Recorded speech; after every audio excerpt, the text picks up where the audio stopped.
So நேற்று ஹெட்டிங்லேயில் லீட்ஸில் நடந்த India versus இங்கிலாந்துக்கான 3வது டெஸ்ட் போட்டியில் வந்துட்டு டாஸை வின் பண்ணி இந்தியா வந்து பேட்டிங் சூஸ் பண்ணாங்க. ஸோ பேட்டிங் சூஸ் பண்ணேன்னே வந்துட்டு இன்றைக்கி ஒரு சம்பவம் இருக்குடா, இன்னைக்கு கண்டிப்பாக தரமாக இருக்குதுடா அப்படின்னு ஃபேன்ஸ்லாம் நம்பிட்டு இருக்க. ஆனால் சொன்ன மாதிரி சம்பவம் ஒன்று இருக்குது. இங்கிலாந்துக்கு எதிராக இல்லை, அது இந்தியாவுக்கே சம்பவம் அப்படின்றது அப்புறமா கொஞ்ச நேரம் கழிச்சு தான் தெரிய வந்தது. இந்த ஒட்டுமொத்த மேட்ச்சில் வந்துட்டு இப்படி தான் விக்கெட் வந்துச்சு அப்படி சொல்லணும்னு நினச்சினாங்க. வந்துட்டு நீங்கள் ஒரே ஒரு விக்கெட்டை மட்டும் பார்த்தா போதும், மற்ற விக்கெட்லாம் பார்க்கணும் கூட அவசியம் இல்லை. ஏன்னா அடுத்தடுத்த விக்கெட்லாம் ஒரே மாதிரி விக்கெட்டு தான். அதனால் ஆக்சிடென்ட் ட்ரிப்பில் போடுறாங்களோ அப்படின்னு டவுட்டு பட்டு 10 வாட்டி பார்த்தோன்னா பார்த்துக்கோங்களேன். ஸோ இங்கிலாந்து வந்து பவுலிங் போட நம்ம ஜிம்மி அண்ணா என்று அழைக்கப்படும் ஜேம்ஸ் ஆண்டர்சன் வந்துட்டு பவுலிங் போடுறாரு.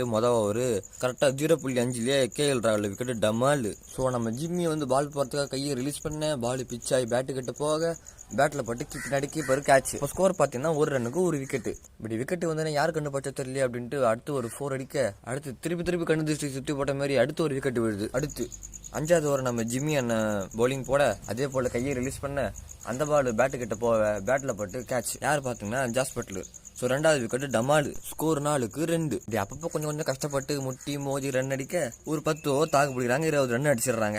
நாங்கள் 20 ரன் தாண்டா அடித்தோம், அது விட கண்ணு புரியலையா அப்படின்ற மாதிரி திருப்பி நம்ம ஜிம்மி அண்ணா பால் போட அதே பால் கை ரிலீஸ் ஆக பால் வந்து பேட்டு கிட்ட போகுது. இந்த கேட்ச் பார்த்தீங்கன்னா ஜாஸ் பட்லர் தான் பிடிக்கிறாரு. கோலியோட விக்கெட்டு டமால். நம்ம 3 பேரும் ஒரே மாதிரி பேசி வச்சு நோட் அந்த மாதிரி ஒரே ஆள் பால் போடுறாரு, ஒரே ஆள் கேட்ச் பிடிக்கிறாரு. பேட்ஸ்மேன் மட்டும் தாங்க வேற, மற்றபடி கேட்ச் பவுலிங்கு எல்லாம் ஒரே ஆள். பார்க்கறதுக்கு ஆக்ஷன் ரிப்ளை மாதிரியே இருந்தது. இப்படி 10 ஓவர் முடிவில் பார்த்தீங்கன்னா 21க்கு 3 விக்கெட் ஆன நாம அப்புறம் ஒரு 10 ஓவரில் என்ன நடந்துச்சு அப்படின்னு பார்த்தீங்கன்னாக்கா சொல்லிக்கிற மாதிரி இல்லைனாலும் சொல்கிற மாதிரி ஒரு அப்பப்போ ஒரு 4 அதெல்லாம் போயிட்டுருக்கவே 56 ரன்னு கிட்ட வந்தது. இதுவும் கண்ணு பொறுக்காம என்ன பண்ணானுங்க, ஓலி வந்து என்ன பண்ணுறாரு, ஒரு பாலை போடுறாரு, ஜாஸ் பட்லர் கேட்ச் பிடிக்கிறாரு. ஜாஸ் பட்லர் கிட்ட மட்டுமே ஒரு 4 கேட்ச் போயிடுச்சுன்னா பார்த்துக்கோங்களேன். ஸோ 25.5வது ஓவரில் பார்த்தீங்கன்னா நம்ம ராக்கெட் அண்ணன் ரஹானே அண்ணனோட விக்கெட்டு டமால்.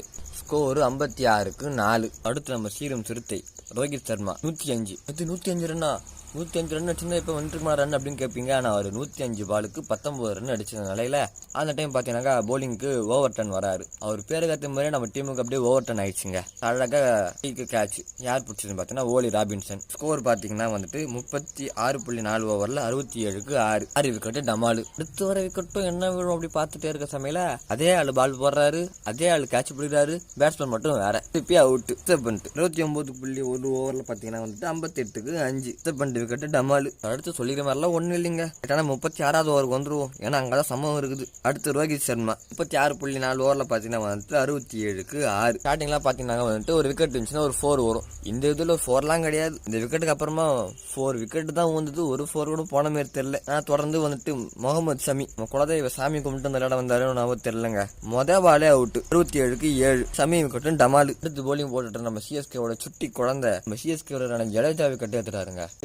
பால மாங்க அடிக்கிற மாதிரி அடிக்க எல்பிடபிள்யூ அவுட். அம்பர் கை தூக்கிட்டாரு. நம்ம கிட்ட தான் ரிவ்யூ இருக்குது அப்படின்னு என்ன பண்ணாரு, ரிவ்யூக்கு போறாங்க. ஸோ அம்பையரும் வந்து பால் ட்ராக் பண்ணாங்க. பால் ட்ராக் பண்ண தெரிஞ்சு போச்சு, நம்ம யாரும் டெஸ்ட் பண்ண போறது இல்லை அப்படின்னு கிளீன் அவுட். பேர் திருப்பி கை தூக்கிட்டாரு, அவுட். ரிவ்யூ லாஸ்ட் 37.2 ஓவரில் 67க்கு 8. அடுத்த பால் பும்ராவும் அவுட். பும்ரா விக்கெட்டு டமால் 67க்கு 9. மிச்சம் இருக்கிறது ஒரே ஒரு விக்கெட்டு, அடுத்து இருக்கிறது ஒரே ஒரு விக்கெட்டு. முகமது சிராஜ். எப்பா சிராஜ் உடம்புல எந்த சராய்ப்பும் இல்லாமல் ஓரளவுக்கு கொஞ்சம் ரன்னு மட்டும் அடிச்சு மானத்தை காப்பாத்துப்பா அப்படின்னு 67 இருந்த நம்ம இது ஸ்கோரு 78க்கு ஆல் அவுட். 40.4 ஓவர்ல நம்ம ஆல் அவுட். அதுக்கப்புறமா என்னங்க இங்கிலாந்து வந்துட்டாங்க, பேட்டிங் பண்ணாங்க. நம்ம ஆளு 40.4 ஓவரில் அடிச்ச ஸ்கோரை அவங்க 42 ஓவரில் 120 ரன் அடிச்சிட்டாங்க. இப்போ 42 ரன் லீடிங்ல நடந்துட்டு இருக்குது. இப்போ இன்னைக்கு நடக்க போற மேட்சோட ரிவ்யூ வந்து நாளைக்கு பார்ப்போம். நேற்று நடந்தது வந்துட்டு உங்களுக்கு பிடிச்சிருந்துச்சுன்னா லைக் பண்ணுங்க, கண்டிப்பா ஷேர் பண்ணுங்க.